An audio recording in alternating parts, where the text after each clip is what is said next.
So here we go.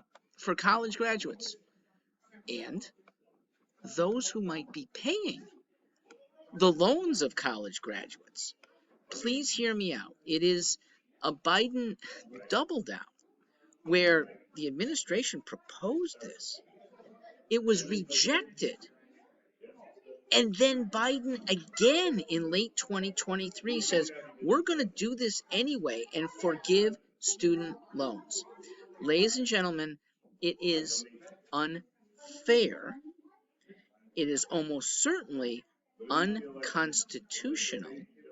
But then again, so is the whole student loan element of federal governance in the first place. So, to the extent that the feds are they're lenders of a backup resort that we actually would have to pay if there's a default. It's our taxpayer money.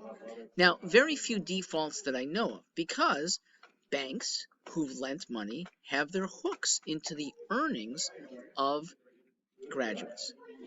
And 6 months following graduation, you are expected to pay. This is a contract.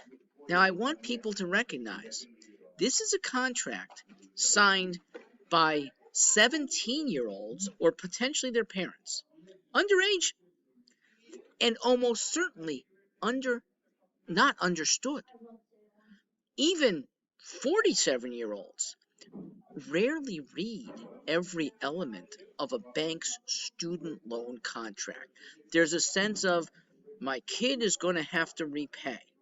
There may be a sense of, if my kid doesn't repay, we, the parents, have to repay. I'm not sure that's even in modern loan contracts anymore.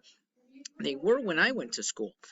The reason I think they've been expurgated is that the federal government sort of took over as parent of last resort.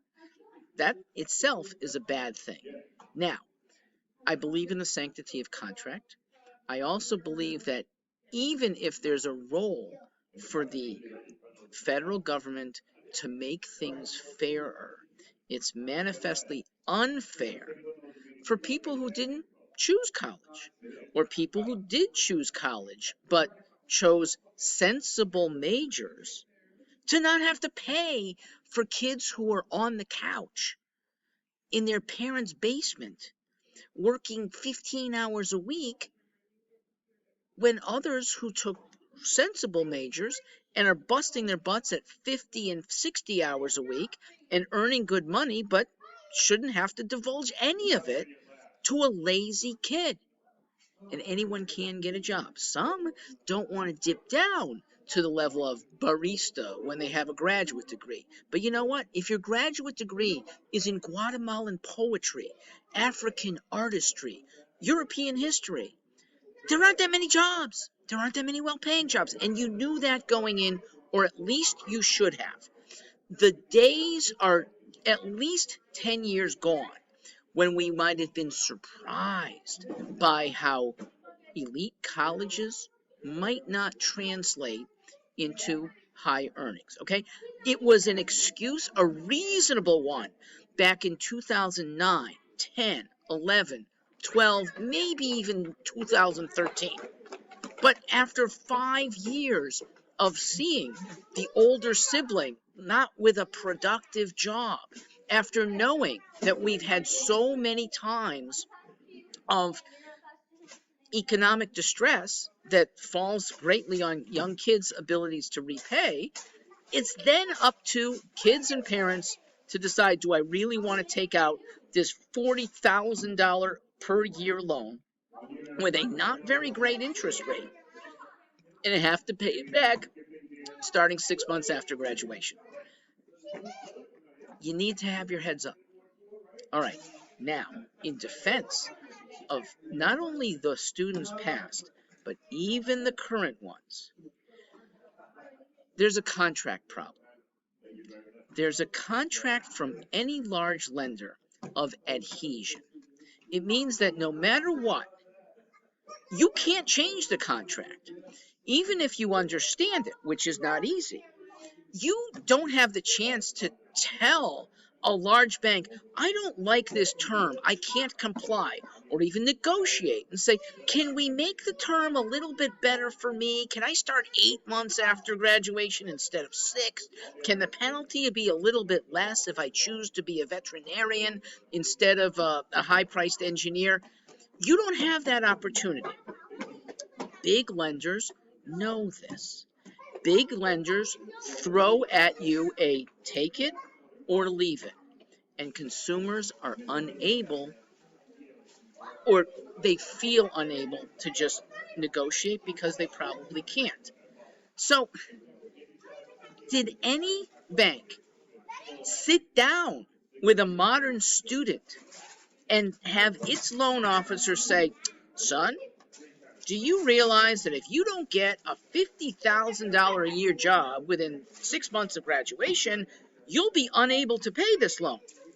I doubt that. Or, son, do you expect to be living in your parents' basement until you're 28 in order to knock these loan payments in half? That's not negotiated, is it?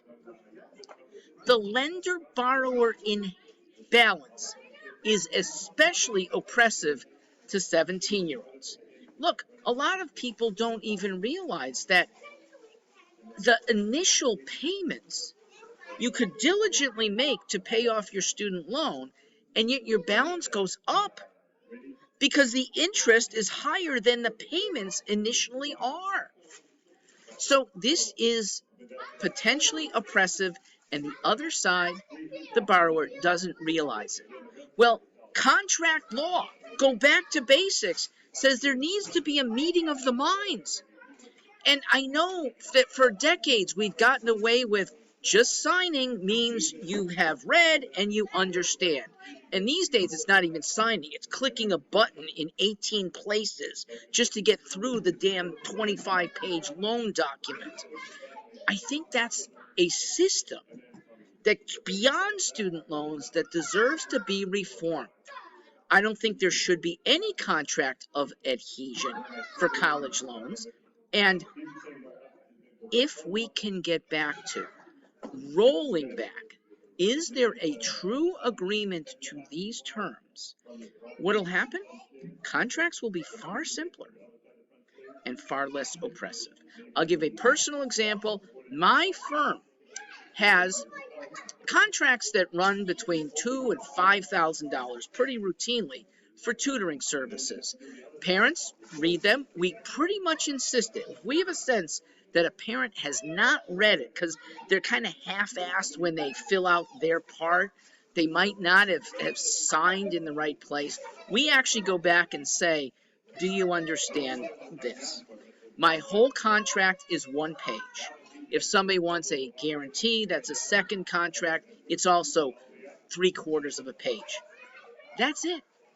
A big bank may seem to have more terms, but damn it, get them down or get them understood if there needs to be more than 2 pages worth of terms. I'm Mark Stewart Greenstein, happy to take concerns of yours.